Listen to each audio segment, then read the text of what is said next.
1 Samuel 2. And Hannah prayed and said, My heart exults in the Lord. My strength is exalted in the Lord. My mouth derides my enemies because I rejoice in your salvation. There is none holy like the Lord.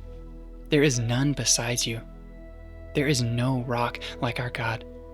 Talk no more so very proudly. Let not arrogance come from your mouth. For the Lord is a God of knowledge, and by him actions are weighed. The bows of the mighty are broken, but the feeble bind on strength. Those who were full have hired themselves out for bread, but those who were hungry have ceased to hunger. The barren has borne 7, but she who has many children is forlorn.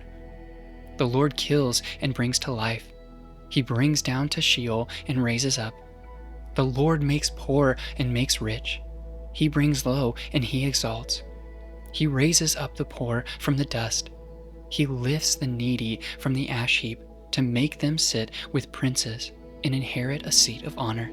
For the pillars of the earth are the Lord's, and on them he has set the world. He will guard the feet of his faithful ones, but the wicked shall be cut off in darkness. For not by might shall a man prevail. The adversaries of the Lord shall be broken to pieces. Against them he will thunder in heaven. The Lord will judge the ends of the earth. He will give strength to his king and exalt the power of his anointed. Then Elkanah went home to Ramah, and the boy ministered to the Lord in the presence of Eli the priest. Now the sons of Eli were worthless men. They did not know the Lord. The custom of the priests with the people was that when any man offered sacrifice, the priest's servant would come while the meat was boiling with a 3-pronged fork in his hand, and he would thrust it into the pan or kettle or cauldron or pot. All that the fork brought up, the priest would take for himself. This is what they did at Shiloh to all the Israelites who came there.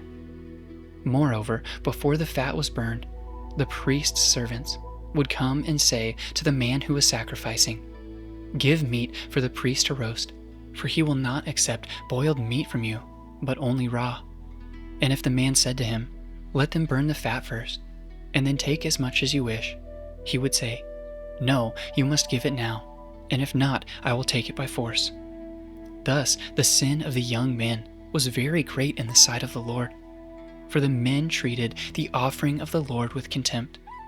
Samuel was ministering before the Lord, a boy clothed with a linen ephod, and his mother used to make for him a little robe and take it to him each year when she went up with her husband to offer the yearly sacrifice.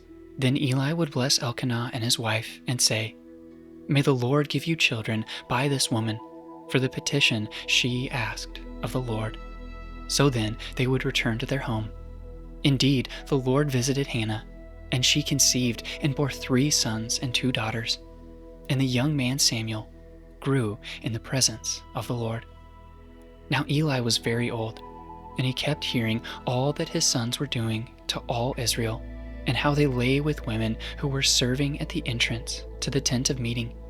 And he said to them, Why do you do such things? For I hear of your evil dealings from all the people. No, my sons, it is no good report that I hear the people of the Lord spreading abroad. If someone sins against a man, God will mediate for him. But if someone sins against the Lord, who can intercede for him?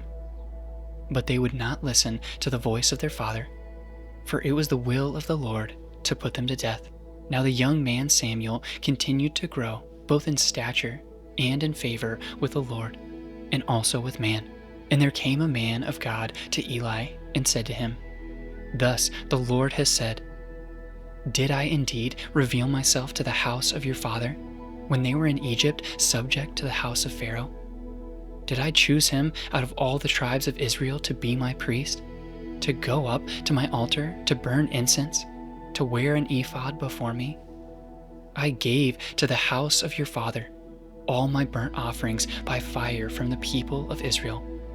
Why then do you scorn my sacrifices and my offerings that I commanded, and honor your sons above me by fattening yourselves on the choicest parts of every offering?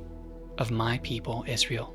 Therefore the Lord, the God of Israel, declares, I promised that your house and the house of your fathers should go in and out before me forever. But now the Lord declares, far be it from me, for those who honor me I will honor, and those who despise me shall be lightly esteemed.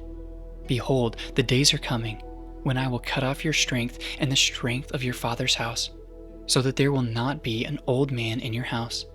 Then in distress you will look with envious eye on all the prosperity that shall be bestowed on Israel. And there shall not be an old man in your house forever. The only one of you whom I shall not cut off from my altar shall be spared to weep his eyes out, to grieve his heart.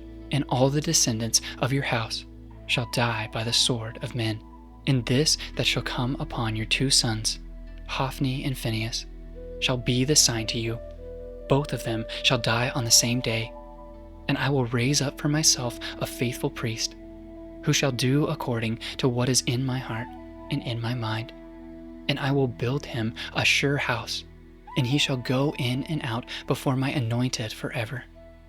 And everyone who is left in your house shall come to implore him for a piece of silver or a loaf of bread, and say, please put me in one of the priest's places, that I may eat a morsel of bread.